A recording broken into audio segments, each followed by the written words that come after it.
Bom dia, muito bom dia. Está no ar o Jornal do Boris. O Jornal do Boris é um sobrevoo pelos principais acontecimentos do Brasil e do mundo a partir das primeiras páginas dos jornais. Estadão e Folha gritam nas suas manchetes a nomeação de Galípolo para o Banco Central, na administração Lula. Galípolo é indicado por Lula para comandar o Banco Central, diz o Estadão, e a Folha diz também Lula indica Galípolo para presidir o BC. Não é surpresa nenhuma, a gente sabia que a indicação estava 99,99 certa, mas o mercado temia qualquer surpresa, o que não aconteceu. O Galípolo, a indicação de Galípolo, é uma vitória de Fernando Haddad, era o nome que ele tinha para indicar. Ele já tinha sido indicado por uma diretoria do Banco Central, manteve independência, votou sempre com Roberto Campos nas questões que Lula via um sentido inverso, era o sentido inverso do que o presidente queria na baixada de juros. Então ele foi adquirindo uma certa confiança não, uma boa confiança do mercado. Agora, qual a questão que se coloca? Precisa ver se, depois de assumir, ele se conduzirá de maneira independente como vem se conduzindo até agora. Ou então ele será submisso às estrepulias econômicas do presidente Lula. Vamos baixar juros, etc, etc, quando isso não é possível e quando é até necessário aumentar os juros. Essa é a principal questão. O presidente Lula ainda vai indicar, na sua gestão, 3 nomes para a diretoria do Banco Central, o que, teoricamente, o torna muito forte nas decisões do Banco Central, que a gente sabe são muito pressionadas nos governos Lula pelo Executivo. Quer dizer, o Lula quer baixar juros, ele tem uma visão completamente diferente da visão dita por ele conservadora do Banco Central e equivocada. Na verdade, o que se tem aplicado até agora, Roberto Campos e a própria visão do Galípolo, é que as coisas têm que ser feitas de maneira técnica e assim têm sido feitas. A inflação ameaça avançar, você sobe juros, etc, etc.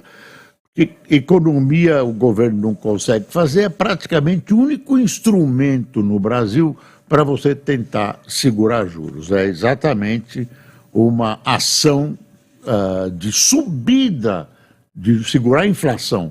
É a única maneira de subir, de você conseguir deter a inflação, é subindo os juros. O governo gasta demais, tudo isso você sabe, gasta além da conta, e isso provoca uma subida de juros, tem todo um processo, e aí é preciso conter, né?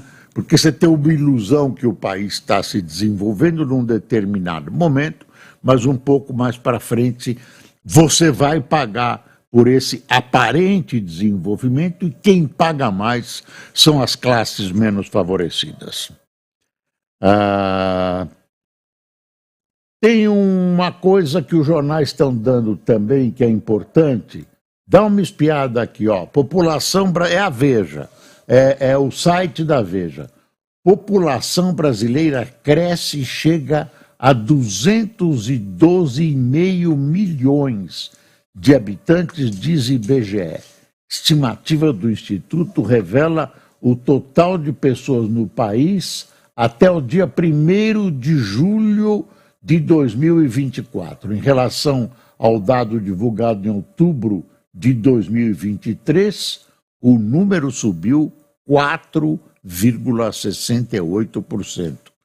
É significativo, é significativo.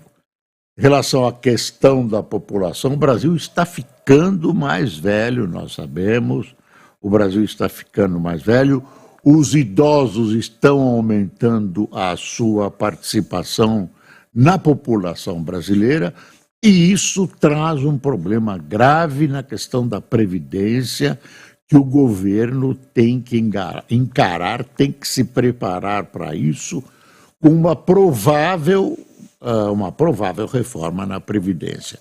Você tem menos jovens contribuindo e mais idosos usando, né, recebendo da Previdência. Além da questão médica, etc., que com um país que vai ficando mais velho se torna mais necessária uma presença dos serviços médicos, atendimento, etc. E aí não tem conversa. Senão, como é que você resolve? Você pega dinheiro do orçamento e vai enfiando dinheiro que é para outras atividades, segurança, educação, saúde, etc., e outras coisas, e vai transferindo para tapar o rombo da Previdência. Isso é péssimo. Então você precisa ter uma Previdência que tenha um mínimo de autossuficiência, que seja autossustentável, que a vaquinha da Previdência pelo menos consiga realizar, consiga encher esse buraco que vai ficando com essa modificação que vai sendo trazida para a população brasileira. Mais velhos, menos moços. A Folha mostra aqui a abertura das Paralimpíadas, que pede abertura das Paralimpíadas, pede revolução da inclusão.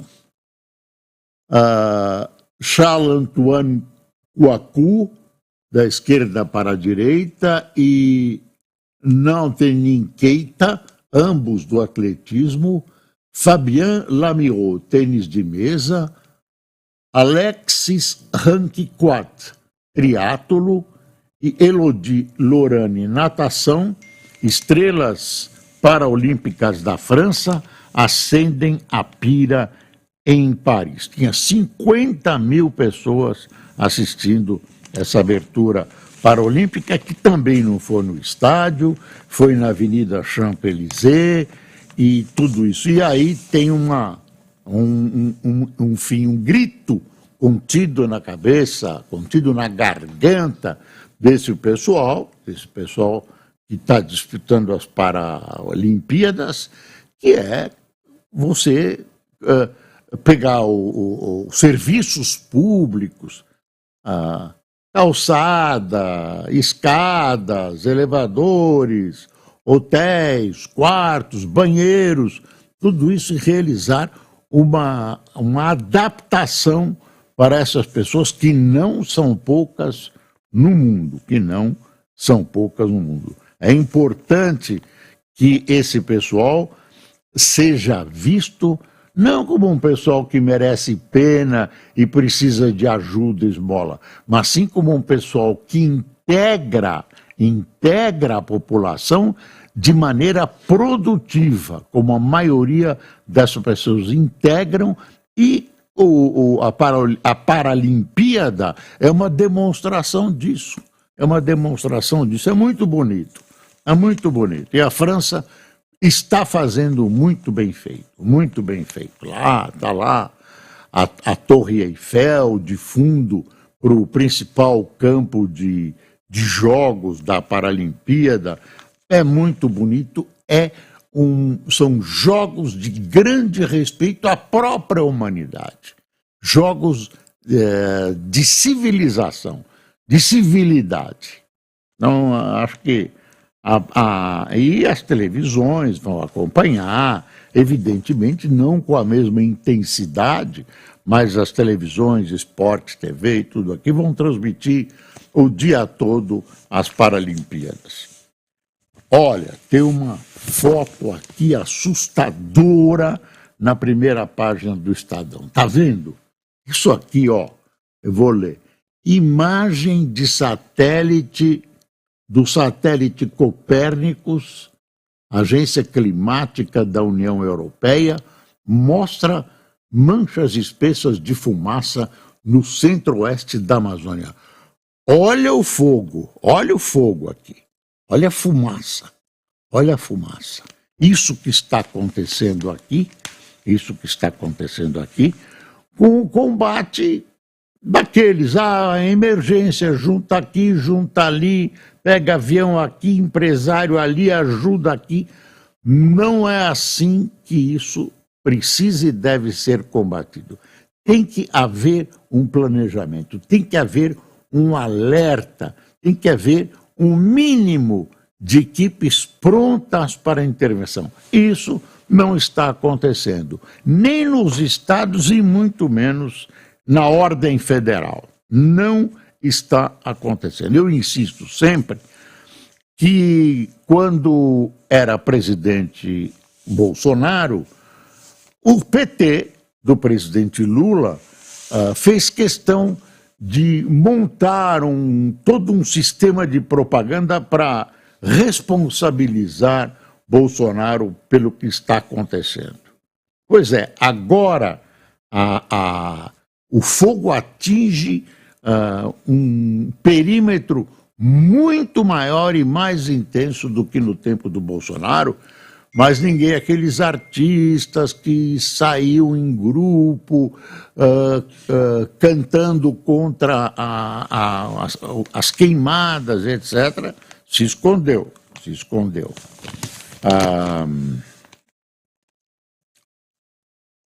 Maduro, que o Lula também não se define, ficou naquela história ridícula de ficar esperando as listas que nunca vêm, nunca virão, com a Corte Suprema da Venezuela dando o seu veredito final de que o Maduro ganhou uma eleição que foi fraudada.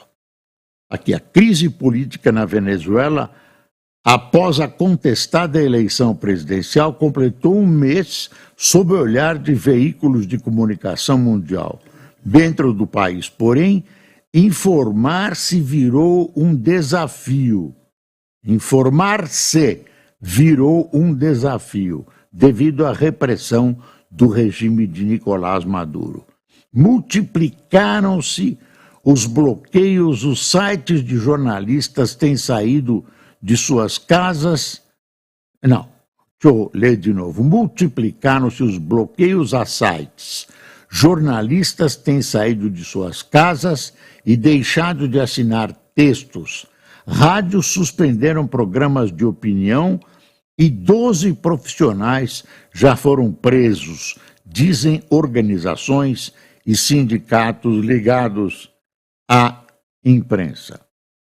Mesmo assim, o governo brasileiro continua maneirando, não quer atacar, coloca-se numa posição suadizante, olha que bonito, como ele mesmo diz, de tentar intermediar o conflito. Como é que vai o Lula propõe novas eleições. Você acha que a oposição, que sabe que venceu as eleições, que tem provas disso através das listas, das urnas, né, vai topar fazer um acordo com o Maduro, vamos fazer novas eleições. Não tem essa conversa. Maduro é um reles ditador, né? Tem apoio militar, por isso está se mantendo, mas as coisas estão se complicando. Manifestações nas ruas, prisões de menores, as coisas estão se complicando. Fora a inflação terrível e a situação econômica da Venezuela e um número gigantesco de pessoas que está saindo, que já saiu e está saindo do país. Tem uma coisa aqui que é já da eleição. Amanhã começa o horário dito gratuito, não é gratuito, você que paga, de televisão e rádio. Só que desta vez tem um problema. Um dos candidatos, que é exatamente o Pablo Marçal, que vem crescendo, ele não poderá participar dos programas de televisão e rádio. Por quê? Porque tem uma cláusula de barreira, né? Uma lei de cláusula de barreira, que é o seguinte: quem não tiver pelo menos um deputado na Câmara não terá tempo de televisão. É esse o caso. O tempo dos outros é proporcional ao número de parlamentares. Então, quem terá mais tempo, acho que mais que a metade do tempo, é o prefeito de São Paulo, candidato à reeleição. Ele que terá mais tempo eu não sei se isso resolve, porque nós já vimos gente com muito tempo que acabou perdendo, por exemplo, por Collor, que tinha pouquíssimo tempo. Olha o que saiu ontem uma pesquisa Quest. Boulos tem 22, Marçal 19 e Nunes 19. É Quest, antigo Ibope. O que significa isso? Estão empatados. Na margem de erro, estão empatados. Vamos ver o texto aqui. A nova pesquisa Quest, que foi divulgada nesta quarta-feira, aponta empate técnico na liderança das intenções de voto em São Paulo. O deputado federal Guilherme Boulos, do PSOL, aparece com 22%, seguido pelo influenciador Pablo Marçal, do PRTB, e pelo prefeito Ricardo Nunes, do MDB, ambos com 19%. O levantamento, que foi encomendado pela TV Globo, ouviu 1.200 pessoas entre domingo e terça-feira. A margem de erro da pesquisa é de 3 pontos percentuais para mais ou para menos. O Datena, do PSDB, aparece com 12%, e Tabata Amaral foi citada por 8% dos entrevistados pela Quest. Maria Helena, do Novo, marcou 3%, enquanto Bebeto ficou com Haddad, do DC, 2%, João Pimenta, do PCO, Ricardo Senesi, UP, e Altino Prazeres, do PSTU, não pontuaram. Os indecisos são 8%, e os que vão votar em branco ou nulo são 7%. Então, amanhã vira uma página. A gente não sabe, eu pelo menos não consigo dosar qual é a força das redes sociais, onde o Pablo Marçal tem uma presença expressiva, contraposta essa força com a das emissoras de rádio e televisão. Eu acho que rádio e televisão ainda conta muito, mas não consigo dosar. Então, nesse caso, o Pablo Marçal, que apesar de ter sido proibido de usar as redes, ele tem uma presença muito forte devido a estratagemas que ele está usando, outros nomes para suas redes, as pessoas que estão na sua campanha colocando também propaganda dele, enfim, ele está com uma propaganda avassaladora, e isso vai ser contraposto com o que vem aí a partir de amanhã. Amanhã começa horário eleitoral. Horário eleitoral mais concentrado, testa a força da TV. Propaganda começa nesta sexta, com espaço restrito às siglas, o que exclui a presença de Pablo Marçal. Aí tem duas opiniões. Uma de um especialista em comunicação política, o Fábio Gomes, que é a seguinte, a frase dele: a televisão tem uma audiência que não pode ser desprezada. Por isso, o mercado publicitário investe no intervalo comercial. E aí tem o Marcelo Vitorino, professor de marketing da ESPM, dizendo o seguinte: para quem não defende legado, um tempo maior não faz diferença. Você tem que ter alguma coisa para defender, você tem que ter fundo. Tem aqui uma reportagem do Jair Renan, o 04 do presidente, filho do presidente Bolsonaro, um rapaz polêmico, lançando a campanha dele em Santa Catarina para vereador no balneário de Camboriú. Lá estava o irmão dele, o Eduardo Bolsonaro, etc, etc. Eu acho que ele vai se eleger por causa do nome, por causa do apoio do pai, dos irmãos, etc, etc. Deixa eu ver. Governo encerra órgão extraordinário no Rio Grande do Sul e Pimenta volta a SECOM. Durou pouco. Oh, vamos fazer, vai ser um governo paralelo, vamos agora. Nada. O que eles fizeram? Pouquíssimo. Ministro tem recebido cobranças no Estado após desgaste. Secretaria deve ficar subordinada à Casa Civil. Sob forte cobrança em seu domicílio eleitoral, o ministro Paulo Pimenta, do PT, reassumirá em setembro a Secretaria de Comunicação Social da Presidência da República após 4 meses à frente da Secretaria Extraordinária criada para a resposta à tragédia das chuvas no Rio Grande do Sul. Não teve resposta contabilizável nenhuma. Quantas casas entregaram no governo federal? Parece que nenhuma, não sei. O Ministério da Defesa divulgou regras para alistamento militar feminino. Eu acho uma conquista das mulheres, né? Elas vão poder servir praticamente de maneira igual aos homens. Elas estavam no exército, mas tinham restrições, não terão mais. E é bom que elas sejam também, se for o caso, obrigadas a servir. Por que não?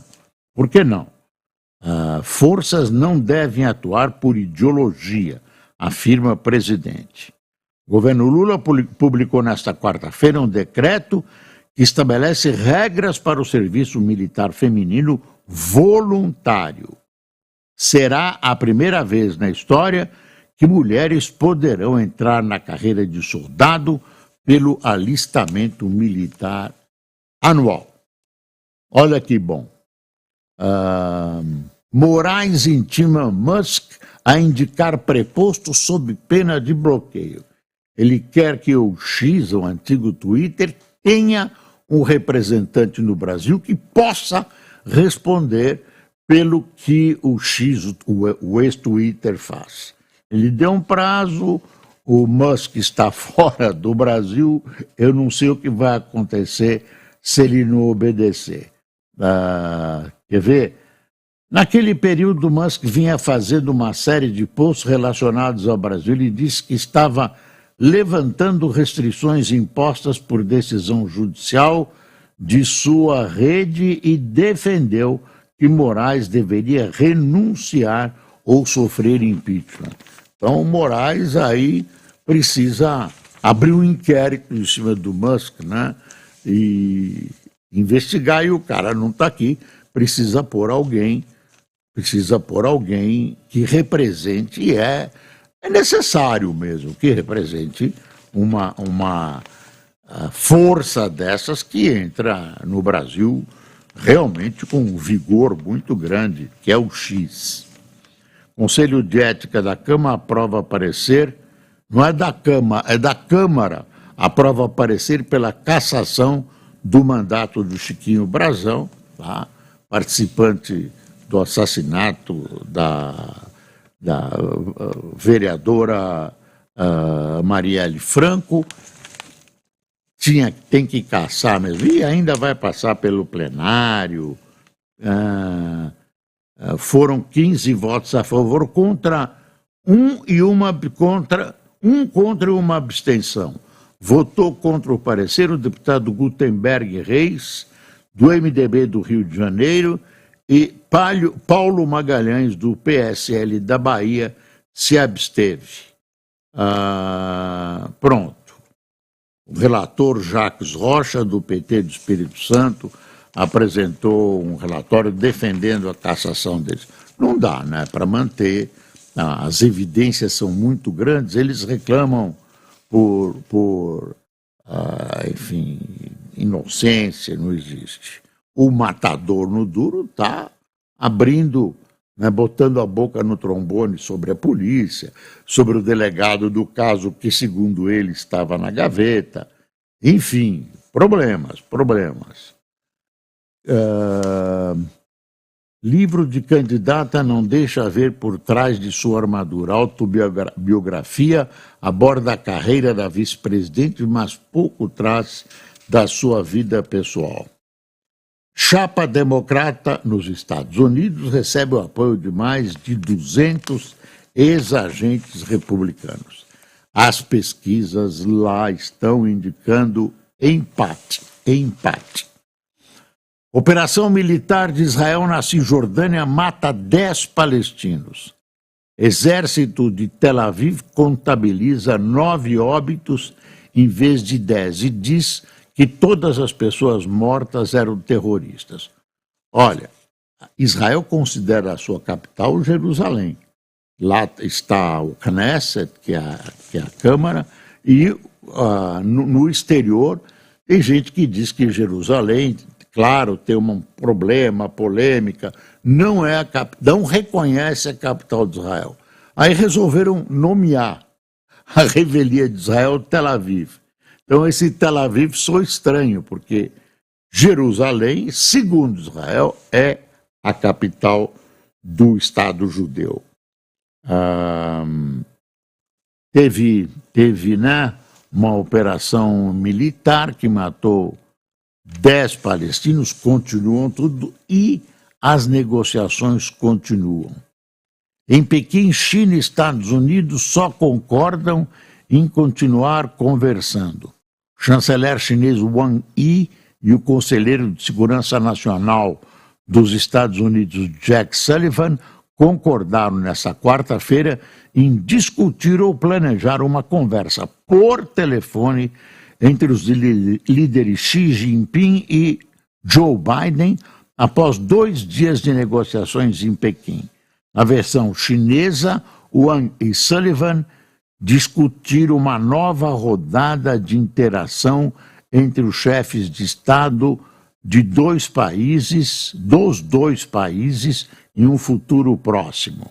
Na americana, ambos os lados saudaram os esforços contínuos para manter linhas de comunicação abertas, incluindo o planejamento de uma chamada dos líderes nas próximas semanas. É a linguagem diplomática que serve muitas vezes para esconder o que está acontecendo. Aqui a nomeação do Galípolo, várias páginas, elogios, divergências quanto à data que ele deve ser sabatinado pelo Senado, etc. Tem uma notícia alvissareira boa, que a Folha deu pequenininho. Brasil abre 188 mil vagas formais de trabalho em julho, mostra a CAGED. É um número elogiável. Se você tirar uma fotografia da economia, ela vai bem. Olha, crescimento das vagas.